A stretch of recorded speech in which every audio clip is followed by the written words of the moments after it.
Milind Kulkarni, he's the CFO at Tech Mahindra. We spoke to him earlier yesterday, and we started by asking him about the EBITDA margins that came down. It was a big miss from the market's point of view, and we asked him what he thinks and how can they justify this. So there were a few one-time in this quarter. One was the H-1B visa cost, which took us about 100 basis point of the margin, okay, about $9 million on our turnover. Second was, of course, when we were talking sequentially, it was currency. Rupee appreciation cost us about 50 basis point. In Q4 last year, we had this, BT amortization, which partly went away. Now we are completely out of that BT amortization. That costs about 30 basis point. Then the some of the transition and the new projects cost us about 80 basis point. Particularly one networking deal which we are doing. The quarter one was the first quarter where we went on that, and whenever you are transitioning, the costs tend to be high.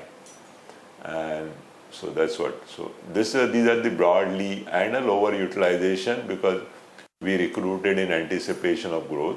So if you look at our utilization numbers, they are about 72%. Even historically, we have been around 75-76%. So that's one thing which. Right. Mr. Kulkarni, if I take into account the fact that the BT amortization is gone, so I'm assuming that if one compares it to the previous quarter to Q4, that 30 basis points is not going to come back even in Q2.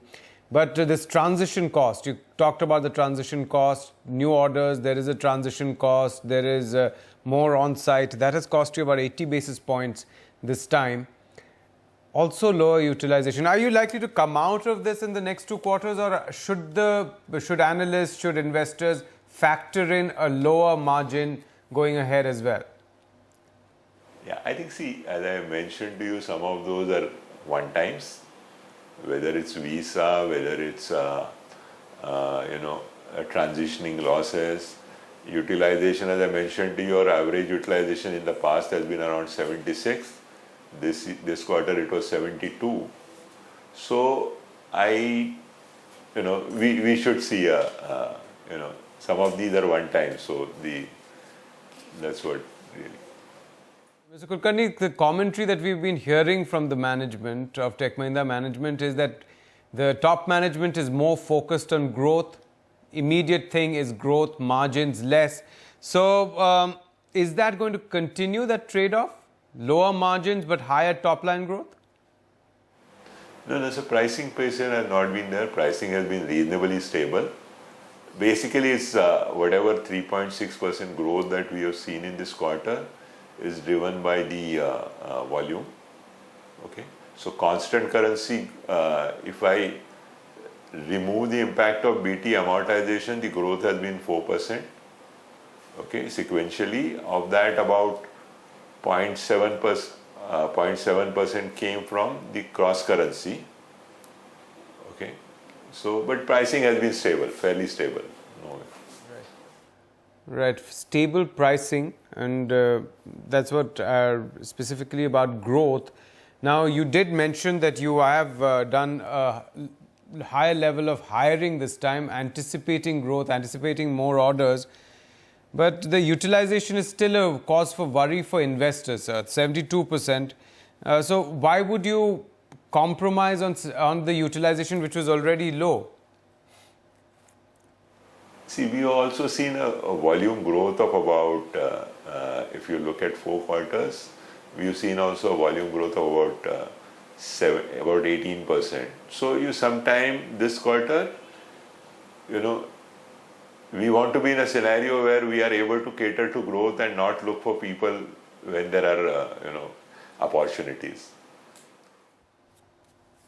All right, Mr. Kulkarni, we're seeing that there have been a net addition of about 3,000 software professionals per quarter. This is the second straight quarter that we're seeing. So do you see your H2 demand being higher than the first half? We are understanding that you're saying that you need some bench strength. You don't suddenly want to get a lot of orders and then not have people to service them. Do you expect a better demand scenario in the second half? No, whether that would actually amount to giving guidance, and we won't do that. As you know, we don't do that. So, yeah, but as I said, we have hired in anticipation of a growth. Okay, let me move to something else. Let's look at discretionary spending. I'm not looking for guidance, but I'm just saying the discretionary spending, that has been a problem for most IT companies. Do you expect that discretionary spending is going to go up of your clients and the newer clients? See, I mean, one has seen more inquiries, but whether it whether it really reflects in increased business, it is going to take time. So, I mean, if you look at what we've grown at first quarter, 3.6%, that itself is an indication. So, we will certainly strive to maintain that kind of a growth level. Right, you have that $5 billion target which you set yourself for FY 16-17. The current strike rate is still a little lower, right? Because you have to do about $1.25 billion per quarter to be able to reach that. The current strike rate will take you to what? About 4.1, 4.2 billion. What is the game changer that you're expecting which will take you to that 5 billion target? Yeah, I think, see, when we said 5 billion, what we really meant was a run rate of 5 billion. So about 1.25 billion in October to December 2015. And it's kind of an aspirational target. It obviously, we could, the rate at which we are growing, we could achieve that target only with probably if there is some acquisition. But otherwise, but we still wanted to be work for an aspirational target and not keep a safe target. Right. That's an interesting thing. Of course, we understand that you don't give guidance, but that target itself is some sort of guidance that investors go by. As you mentioned yourself, that acquisitions is probably the inorganic growth would probably be the only way to reach that target of a run rate of about 1.25. But billion a quarter. But do you have anything lined up? Can you just give us a hint of what kind of big acquisitions are you looking at? See, I think we keep looking at targets, and that's a continuous process.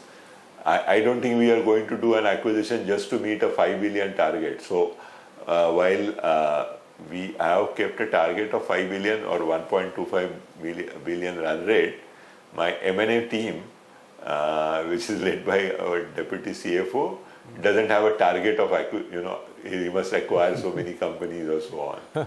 If there is something which is at value, good value, then we will still acquire it.